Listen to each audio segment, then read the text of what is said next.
కనుక తన ప్రజలైన వారిని శోధనలో నుండి తప్పించే సమర్థుడైన దేవుడు మన దేవుడు.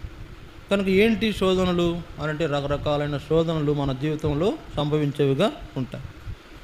ఏంటి ఈ శోధనలు అంటే, మనకు ఈ లోకంలో మన జీవితంలో రకరకాల ఆటంకాలు, రకరకాల ఇబ్బందులు మనకు సంభవించేవిగా ఉంటాయి. అలాంటి పరిస్థితుల్లో మనలను ఆ పరిస్థితుల నుంచి విడిపించడానికి, నడిపించడానికి దేవుడు సమర్థుడు.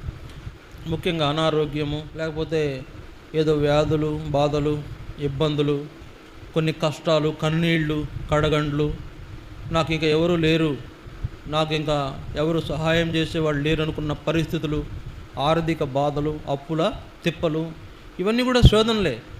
ఇలాంటి శోధనల్లో నుండి మనల్ని తప్పించడానికి ప్రభు సమర్థుడు. చూడండి, గడిచిన కాలమున మరి ఫ్లడ్